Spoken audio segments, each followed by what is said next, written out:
Go ahead and be seated. Thank you. Thanks for coming. Thank you all. Please be seated.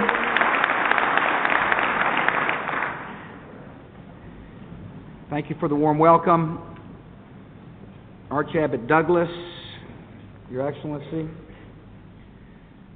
Jim and Mary Toohey, members of the faculty, members of the clergy, moms and dads, and most important, the class of 2007, thanks for inviting me. I am honored to be here.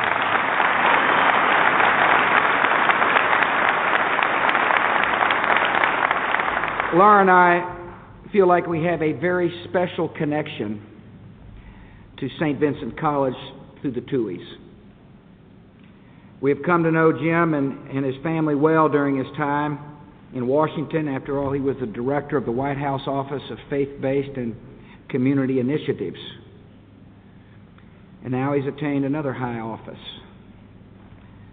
So today, before his family, his friends, and colleagues, I would like to address Jim with two words he probably never thought he would hear from me. Mr. President.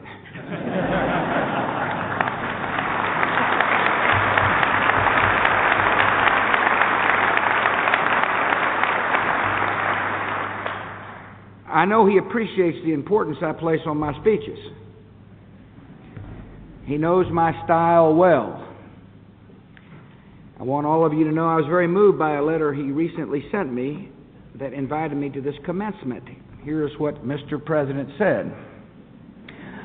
Mr. President, I believe that by hearing you speak, every member of the class of 2007 will leave this campus with a priceless lesson about the importance of the English language.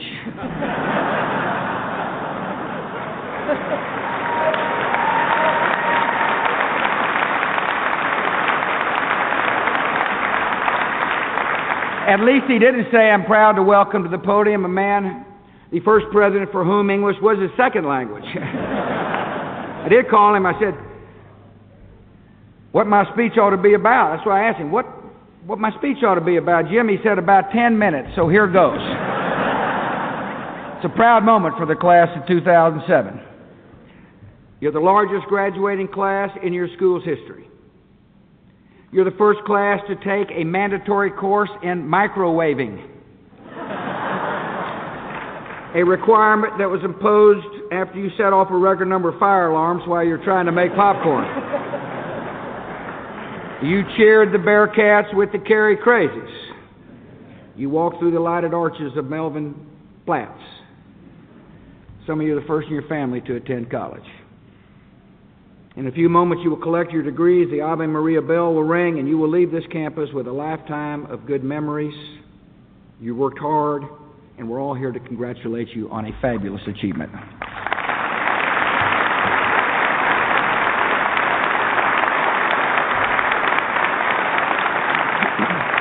I also congratulate the many people who helped make this day possible, starting with your parents, who paid your tuition and were patient, even after the phone bills arrived.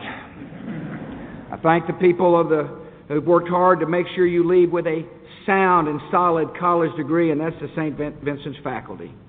I appreciate so very much the monks of the Archabbey, the men whose prayers are surely responsible for some of the degrees being offered today.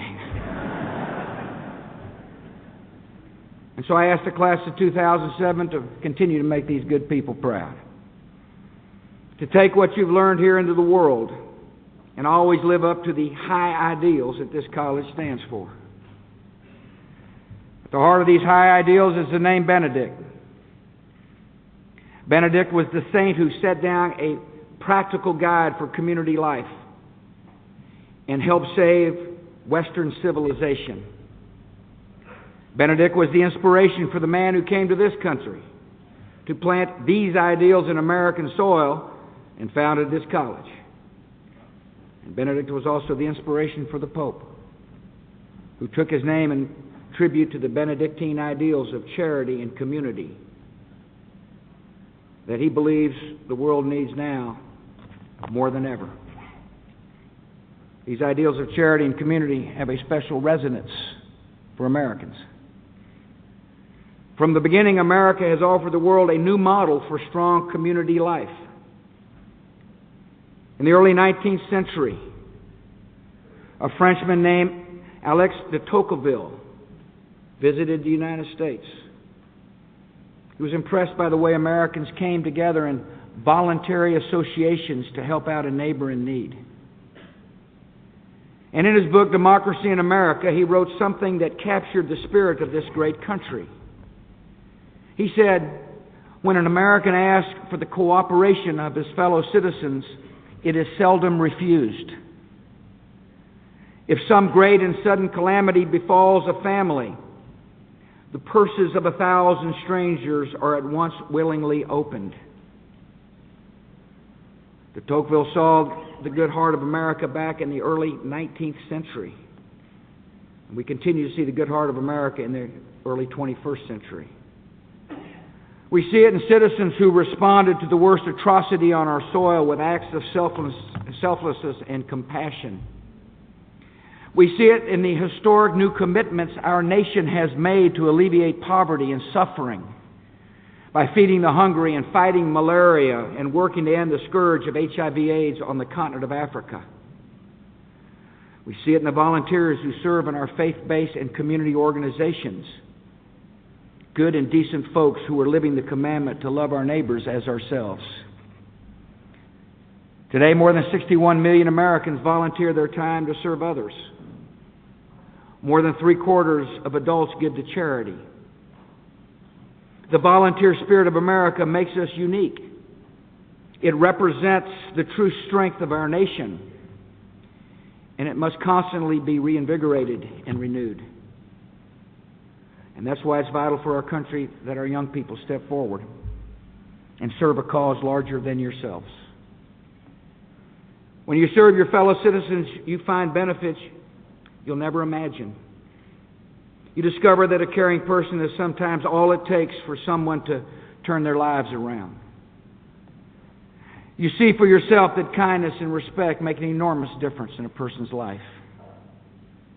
You learn to take the initiative instead of waiting for a government to step in. You become more aware of others, a better man or woman to your friends and families, a better citizen of your country. You start to put your own difficulties in perspective, and soon you learn a great truth, that you always get more out of service than you give. Your generation's willingness to serve will define the character of our nation. And us older folks have good reason to be confident. Americans now in college are more likely to volunteer or become engaged in civic life than previous generations. Here at St. Vincent College, you have learned that service outside the classroom is as important as what you learn inside the classroom. The challenge for you is to keep this up as you begin your new careers and your new families and your new lives. So today I ask you to make service more than a line on your resume. Find a need that is not being met. Do your part to fill it. Make a difference to our country. I'm pleased to see that the class of 2007 is answering the call. In the graduating class today are 5 students who have volunteered to wear our nation's uniform. You knew the risks of serving in a time of war, and you had volunteered to accept those risks. You have chosen a noble calling. You will take your place as officers in the finest military the world has ever known. At some point, the lives of other men and women will be in your hands, and they will need leaders of character and selflessness.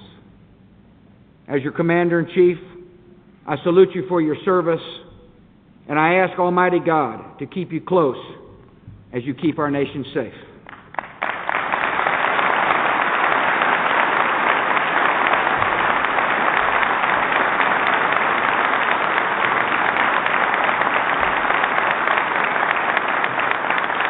There are many ways to serve our nation.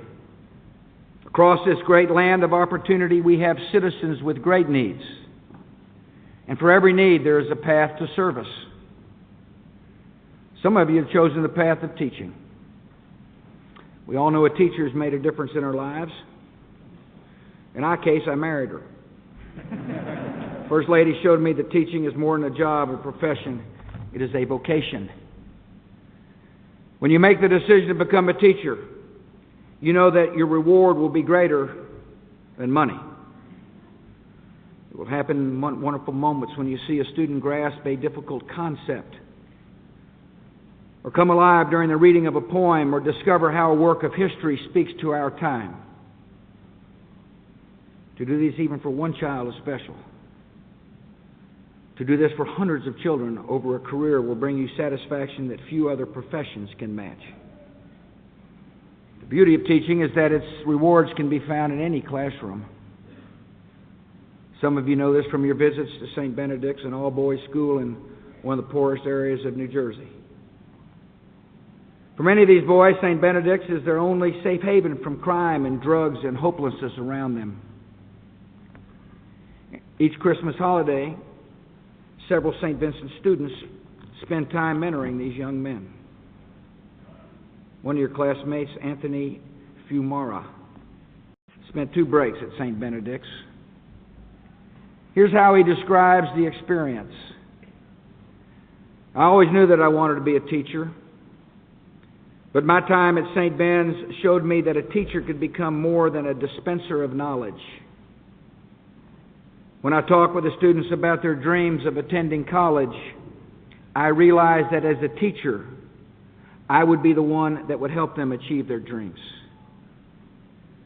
Our nation needs more teachers like Anthony. I'm so pleased that nearly 4 dozen members of this class have chosen to go into teaching. I thank you. And as you go forth, I ask you to set high standards in your classroom. Challenge the soft bigotry of low expectations. Teach your students with respect. And always remember the ideals that attracted you to this noble profession. Some of you may not have yet decided the best way to serve. It's okay. Government can't put love in your heart. But what we can do is when you find love and find the drive, we can help put it in action. And that's why I created the Office of Faith-Based and Community Initiatives that Mr. President ran.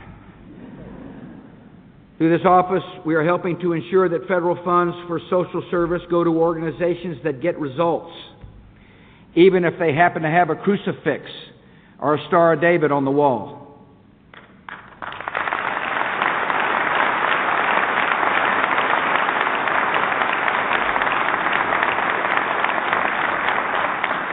We also established the USA Freedom Corps to help mobilize volunteers to bring the comfort and kindness of America to people both at home and abroad. Today, hundreds of thousands of volunteers mentor children. They assist the elderly. They build schools and clinics. They respond to natural disasters. So no matter what your interests, no matter what your skills, there is a place for every one of you to serve in our armies, our nation's armies of compassion. Even if you can't devote yourself to a career of service, you can make a life of service. We had that on good authority from one of President Tui's great heroes, Mother Teresa. Mother Teresa's whole life was dedicated to doing small things with great love. I'm pleased that Jim has taken a group of you to Calcutta later this month. I hope it helps inspire a new generation to carry on her good works. In almost every documentary about Mother Teresa, you see her going to the side of someone who is suffering terribly, often about to die. She treats them with great gentleness, squeezing their hands and whispering words of comfort. Their look of wonder tells you that these are people who may be feeling love for the first time in their lives. As they look up at Mother Teresa, their eyes saying, "Here's someone who cares." One of your classmates, Kara Shirley, knows what I'm talking about. Just 2 months ago, Kara went on a service project to Brazil where she visited an AIDS clinic. The clinic was called Hope and Life. While there, she and the other students helped clean up after the patients and administer their medicine and just sit by their bedsides, holding their hands. One of these patients was a man who weighed just about 70 pounds. When he was sent to this clinic, he had already been given his death certificate. But that only told the people at the clinic that this man needed even more love. Here's how Kara puts it. This man was so weak he could not even speak. But when I held his hand, he turned his head, and you could feel the gratitude. It was one of the most moving experiences in my life, and by the end of my time there, I didn't want to leave. Kara's gesture seemed like a small thing to hold a man's hand, but because it was done with great love, it helped fill a dying man's final days with dignity and grace. I've met thousands of volunteers like Kara who serve their fellow citizens in many different ways. They put themselves in some of the harshest places in our country and in the world. Yet instead of telling me how hard they have it, they always tell me how fortunate they are. You can know this joy in your own lives. All you need is a warm heart and a willing pair of hands. When Mother Teresa accepted her Nobel Prize, she told a story about visiting a nursing home. At first, she was impressed by the home because it was attractive and well-equipped. But she soon noticed that none of the residents were smiling. All were looking at the door.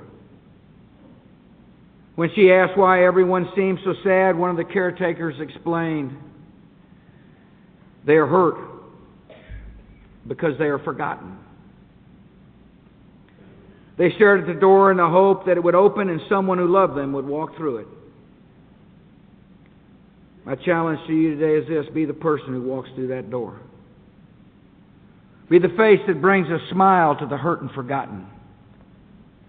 Lead lives of purpose and character. Make a difference in someone else's life. And if you do, you will lead richer lives. You will build a more hopeful nation, and you'll never be disappointed. My congratulations to you all. I ask for the Almighty God's blessings on you and your life. Thanks for letting me come and share my thoughts.